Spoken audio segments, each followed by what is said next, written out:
private bar pro. Just trying to say formal.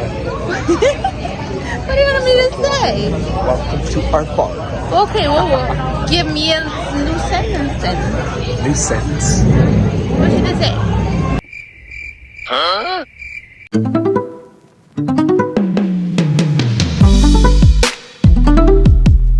Doesn't this look like the Harry Potter lights? It does, right? We are in a Harry Potter movie. There's a lot of people here, guys. Look at this. Look at Mackenzie. Let's get like one drink for each bar. One drink for each bar. How's that sound? Good. Let's start at Tarbenders. Alright, let's go. We can start at Tarbenders and we can end at King's. Okay. Let's do it. Let's do it. Doesn't matter. Whatever's easier for the camera to pick up.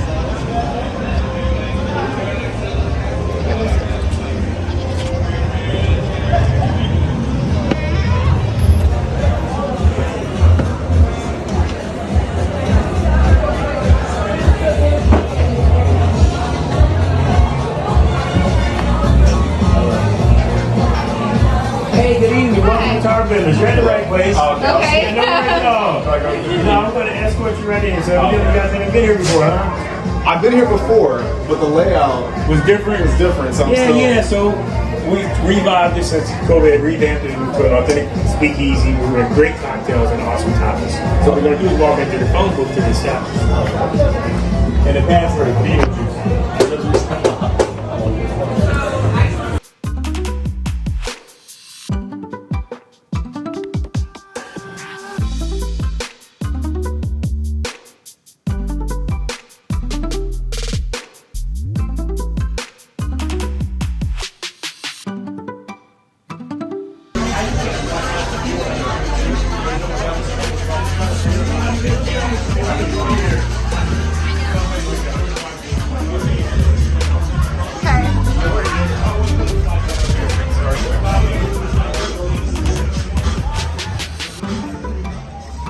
Oh boy.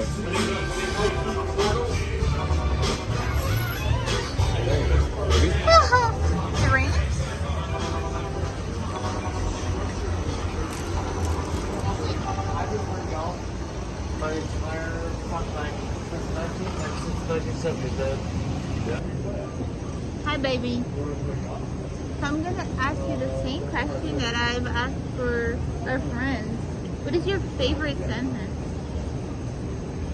Favorite sentence? Mm-hmm. I don't have a favorite sentence. Well, what is like a word or a sentence that you use every day?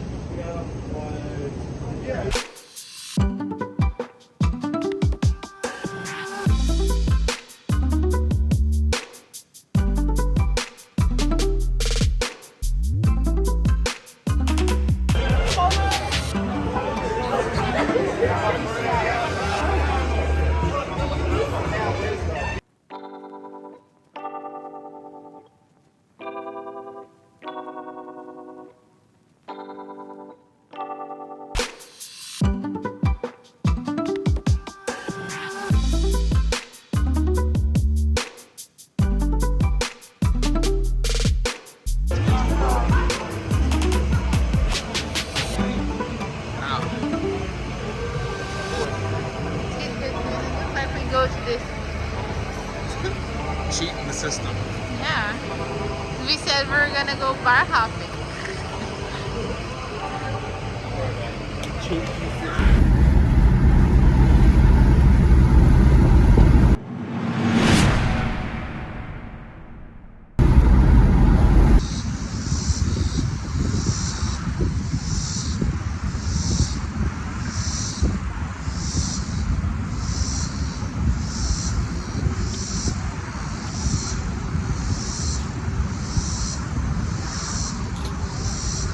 Saturday right now. We went out last night, did a bar tour, and I actually forgot to record a lot of the bar tour. We didn't really go many places, to be honest. We went to like 2 places, and it was okay. It ended up not being much of a bar tour just because we both kind of got tired. it's weird. Like, drinking with two people is not nearly as fun as drinking with like a group of people. At least not for me. Like, I love groups.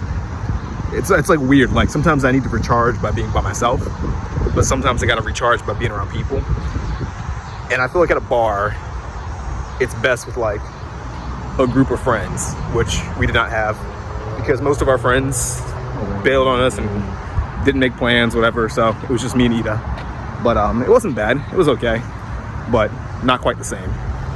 But yeah, so just got done my morning work routine, and I'm kind of out here now, about to shoot some content, just kind of walking around, taking a quick walk. I'm supposed to be getting Ida some ice cream right now. She had a bit of a surgery, like a dental surgery this morning, and she needed, well, she didn't need it, but she wants ice cream to make her feel better. So I'm supposed to be getting that, but I decided to be a great boyfriend and shoot some content first before I go home and deliver that to her. Yo, so real quick, I don't know if you saw the previous video that I put up, but I sort of had a question. And if you haven't seen it, that's completely okay. You can watch it like here or something like that. But I want to ask the question again in this vlog right now, just in case you didn't watch it. I'm still trying to figure out the exact way to like improve these vlogs and deliver content in the best possible way where there's a mix of, I guess, entertainment in the form of watching my relatively boring life in which I don't do very much at all besides the same routine, while also providing like value in the form of just insights, stories, things that I think will help you as the viewer. Hopefully you can hear me, by the way. There's like this big fountain, like kind of this way. I don't know if you can see it from here, but there's like the fountain there, and then there's like streets, like highway is like behind me past the trees. So you're probably hearing a combination of like the fountain and the streets or the highways, whatever. So hopefully you can hear me. I don't have a mic attached. I'm just using my phone, so please bear with me if you can't hear. But I think for now, what I'm gonna try to do is kind of like do both, like give some value, kind of like right now, like I'm about to do, just kind of like have semi-long segments like this. But I'm also gonna try to do like just stuff about our lives, what we're doing, and it's really not that fascinating. But in a weird way, at least me personally, because I like to watch vlogs, I kind of like watching people have like just normal lives. There's something relatable about it. It's kind of like interesting. It's weird. I don't know what it is. I can't describe it, but there's something about watching someone's daily routine or watching a day, even if they don't do much at all, that's that interesting or that appealing. I don't know. It just helps you bond with people. So that's kind of why I'm doing this. So let me know what you think in the comments. Give me some insight, give me some feedback, and I'll try to tailor it to the best of my ability. So that way it's best for you as the viewer. But this little segment right here, it's gonna be a bit lengthy. There's 3 things I want to bring up. First thing I want to talk about is business. Now, last week I was watching this webinar, and it was one of the best webinars I've ever seen in my entire life. If you haven't watched it, or if you don't even know who this person is, there's this guy out there named Alex Hormozi. Super interesting dude, super intelligent dude, lots of insights. He wrote this book. The first time I heard about him, he wrote this book called Gym Launch Secrets. And I've never owned a gym. I used to have a fitness apparel store, but I bought the book mainly because I heard it was a good business book. So that's the main reason why I bought it. Not for running a gym. I have no interest in ever owning a gym or running a gym, but I thought it'd be interesting as just a general business book. So that's why I bought it. And it was a fantastic book. Highly recommended. If you're just starting out in business, it might be a bit complicated, but regardless of what business you have, especially if you have a brick and mortar business, I think it's still a good business book to own, still a good business book with a lot of great insights that'll help you. He wrote another book maybe years later. I don't know exactly how many years, but I read that too. It's called $100 Million Offers. Fantastic book, highly recommend. And then recently, he just launched his latest book called $100 Million Leads, which I've been waiting for a while, because if you've ever run a business, or if you've ever owned a business, or if you've ever participated in a business, one of the hardest things to get in a business is leads. You need leads in order to get clients or customers, and you need clients and customers to make money. So leads is kind of that beginning of the funnel, so to speak, or it's the front end that you need to have to make a business successful, in my personal opinion. So he did this webinar to kind of, it was a webinar technically, but it was really in a huge online event. And it was sort of him launching the book. And he put like ads out everywhere. He had affiliates. He did a lot of cool marketing stuff. And one of the main drivers that at least I try to take my time to figure out, why am I interested? What makes me want to click? Of course, in his situation, there's a combination of brand. He's already helped me out. Again, like I mentioned, it's already a combination of brand. He's already provided information that I found valuable. So of course I'm going to keep coming back. He built up a good reputation in my head.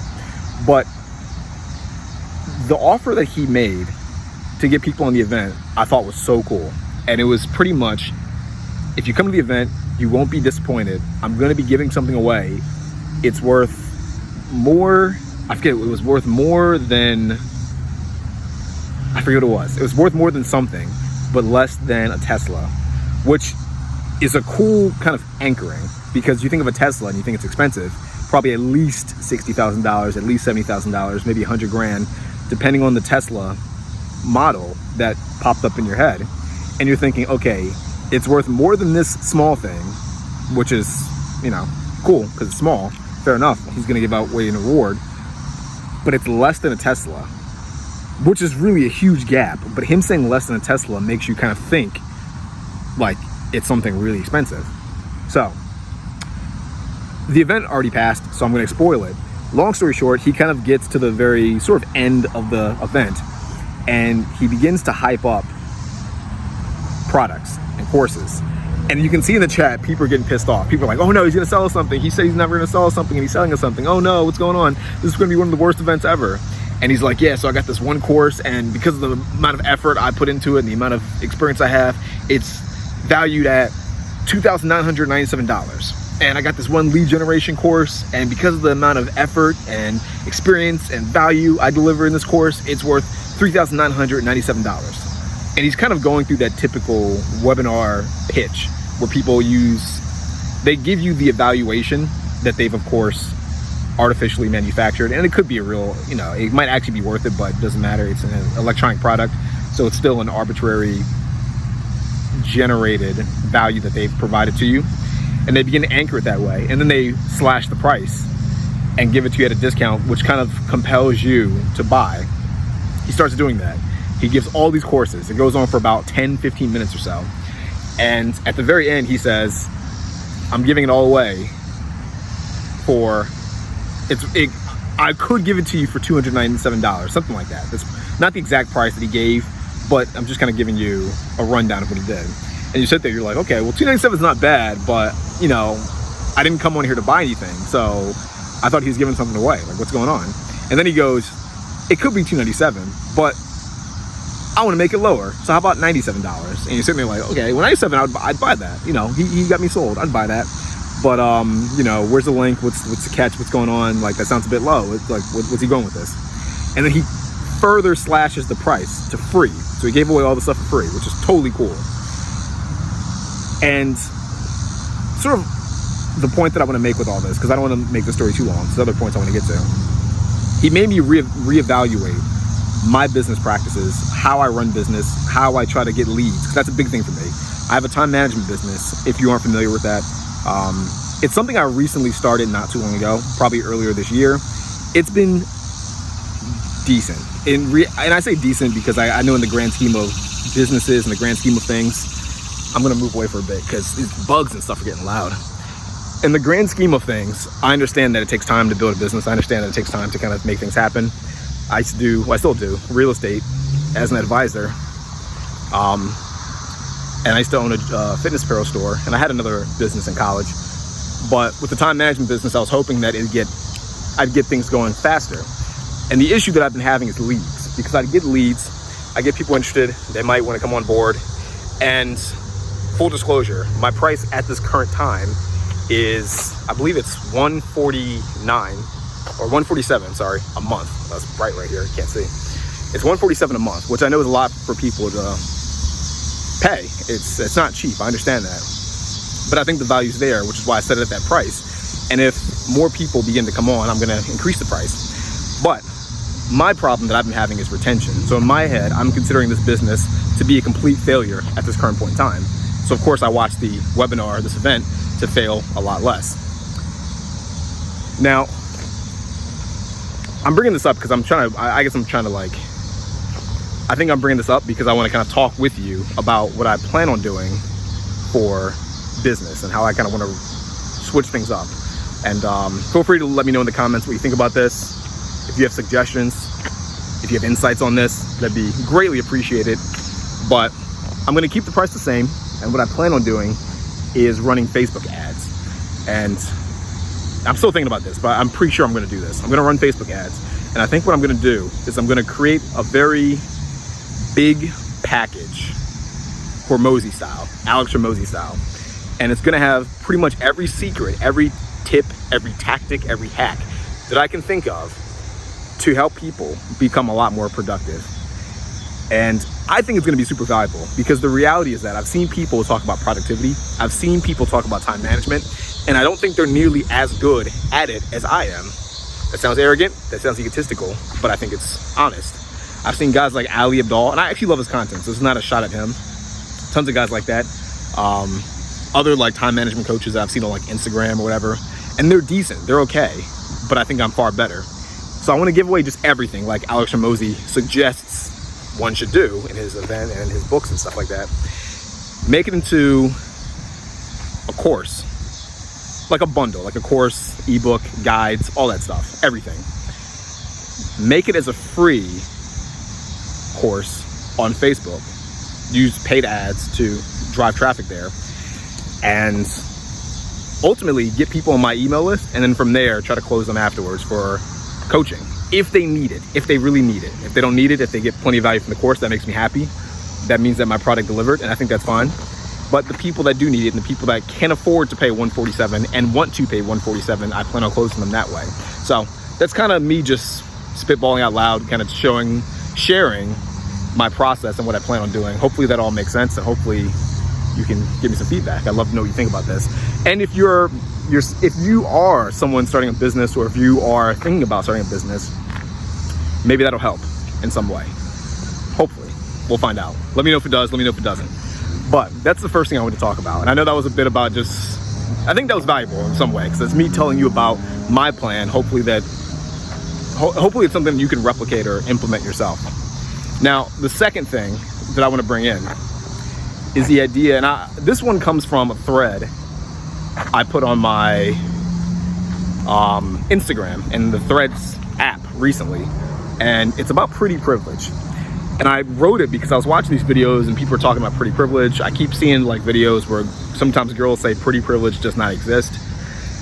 And I see dudes say like pretty privilege does exist. Now, my personal take, pretty privilege does exist. It 100% is a thing. There are people who are more attractive, and because they're more attractive, they just get far better treatment in life, in society, whatever, than people who are not as attractive. And I think that's 100% okay. And more than that, and this is the point of the thread, which I'm actually gonna put it like right here, both like threads. Hopefully you can read it from here. But the thing people should do is actually buy into pretty privilege. You want to become more attractive. Even myself, I don't think I'm that good looking of a dude, but I'm trying to get myself to be more attractive. Like my face is like kind of chubby right now, so I've been bulking, which is the third point that I'm gonna get to in just a second. But in the post itself, I was saying that all men should strive to be more aesthetic. They should have a better car. They should have better clothing. They should have better style. They should take care of themselves, groom themselves more. They should become a prettier person, a more aesthetically pleasing person, a better looking, more handsome person. And the same is true with women. And this is something that I think will kind of trigger people a little bit, kind of get people a little bit riled up. But the same is true with women. If you are a woman, you should want to look better. And you should want to look better from the perspective of what society expects from you. So, and obviously there's a limit. You don't have to go to the extremes. But I put, if you're a lady, you should want a bigger butt. You should want, if you can afford bigger boobs, obviously don't go to the extreme, but get them. You should have better looking skin, better looking hair, a better figure. You should be able to speak elegantly and eloquently and speak in a manner that puts you at sort of a higher status than other people. Not in a bad way, not in a way where you're trying to put other people down, But I say this because I hear some girls who, they can speak relatively well, like if they try to, but they curse too much, or they say just dumb things that don't make too much sense. And because they say such negative things, or because their attitude and the way they speak is filled with so many negative words, it lowers their overall perception. It makes people think they're lower status, when in reality, if they just slightly change their vocabulary, they would come off as a lot more high status. So I think everyone should strive for pretty privilege. And that's just a general insight, a general tip that I want to share with you. If you're watching this right now, take time to make yourself look better. You're probably a dude watching this. If you are, learn how to groom yourself better. Like, I'm kind of growing more facial hair right now, but trim your facial hair more frequently. I do that often. My hair grows back fast, so like every few days I have to like really shave, like hardcore. This is like my facial hair after like 3 days of just shaving pretty much everything. Shave more frequently. Get haircuts more frequently. I'm actually in the process now. I think I mentioned this in another vlog. I'm trying to get contacts because I think getting contacts would look better. It'd be a lot easier too sometimes, but I'm trying to get contacts, and I'm trying to get colored contacts. Partially is to stand out more. I think you just stand out more with, as an African American with colored eyes. It looks different, and I think that different is better. I think attraction equals currency. Just my personal opinion, and I think it helps in the grand scheme of things. Clothing, invest in suits, invest in better fitting clothing, invest in maybe a tailor that can shape clothing to your body, to your type. Of course, if you're overweight, and this is going to lead to my final point, if you're overweight, get in shape. Or if you're too skinny, get more muscle. And this last thing that I want to bring up, like I said, kind of comes from pretty privilege. It's things I've been hearing about exercise and bulking and cutting and all that stuff. This is just a general tip. You should bulk, and part of the bulking is good. You're gonna get some body fat. It's gonna happen. It's almost impossible, in my personal experience, for you to actually gain any significant amount of muscle or any significant amount of weight without getting fat. Some people bring up the whole idea of lean bulking. I don't believe in lean bulking the way people describe it. Some people are like, oh, I'm gonna lean bulk and I'm gonna stay ripped the entire year round while still gaining muscle and gaining weight. I don't see how that can even happen, because in order for you to gain weight, you have to be eating at a caloric surplus, which I think most people agree with. I think we all know this. But if you're eating at a caloric surplus, you're gonna retain some body fat regardless, because you're eating more calories than your body needs. Like, you're gonna have to retain some of that as fat. That's just the way the body works. So this whole idea of lean bulking, I think, is a bit absurd. I'm not saying eat unhealthy foods. I am saying that if you think you're gonna gain a lot of muscle while still always being super shredded, I don't think that's possible.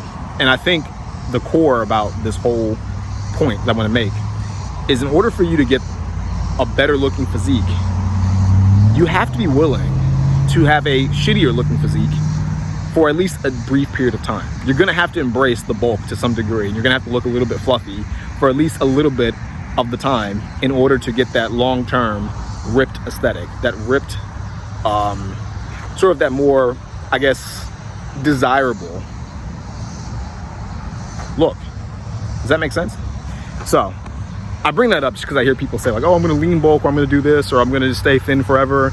No, you as a man, and this applies to women too, but you want to get some muscle, you want to gain weight, healthy, of course. You don't want to go to the extremes. Like right now, I'm cutting because you can't really see, but I'm kind of getting fluffy. My arm's not long enough to stretch out far. But I'm getting a little bit too fluffy, and I don't like it. I have a certain ideal for myself, the way I should look. And I see my face getting puffy. I want more leanness in my face. So I'm starting to cut now. But I'm looking forward to the cut, the final results of it, once I start getting down to about 12%, 14%, 10% body fat. Because at that point, the cut makes you look bigger than the bulk does, in my personal opinion. Obviously, you can look big on a bulk, and you will look big on a bulk. But there's something more pleasing, I think, for the human brain when it comes to seeing someone that's leaned out but also has some muscle. Like, you're probably gonna lose some muscle when you cut, but you're gonna look still bigger, I would say, cut than you will during your bulk. I don't know why. It's just weird. I think it's the way the light shines in your muscles and the way the cuts look. You'll look. Just trust me on this. Trust me, bro. But that's the tip that I wanted to leave in this video with you. Number one, if you're trying to start a business, maybe that process that I laid out might help you. Hopefully it helps me, and I'll keep you updated on the results of that. so you can try it yourself if it does work well for me. Number 2, embrace pretty privilege. It is not an insult. It is a real thing. I didn't mention this before, but it's called the halo effect. That is what pretty privilege essentially is. The halo effect is basically, we perceive people who are more attractive as having more higher quality traits. So we perceive people that are attractive as being more honest, more intelligent. Whatever high quality trait you can think of or positive trait you can come up with, we attribute that to better looking people. Food for thought. And then the third thing, embrace the pretty privilege as a man by getting in better shape. You need to get some muscle, and you should probably be about 10 to 14% body fat-ish year-round. In general, if you're bulking, of course, you're gonna have to go over it, probably. But in general, if you're trying to stay leaned out, if you're trying to look your absolute best, I think that, I would say maybe 8 to 14% is probably the best place to be. And I know it's a good range, but because everyone's a bit different. Some people, when they're about 13, 14, 12%, are gonna look more defined and more ripped. Some people, they need to be at 8% to look more defined and more ripped. It depends on the individual. But get to that range and you'll start to see yourself in your best possible setting. Hopefully that makes sense. All right, I'm gonna leave right here. I think I delivered enough value for today, and I'm gonna get back to the vlog.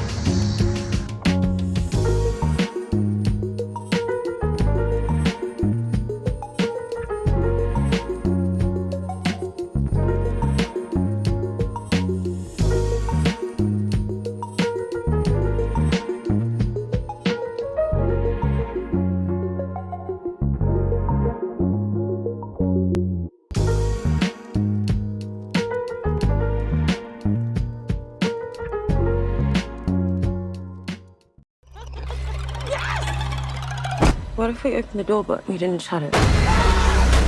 Delete it. Delete it, come on! The spirits, they followed us. We have to do something. You want to do it again?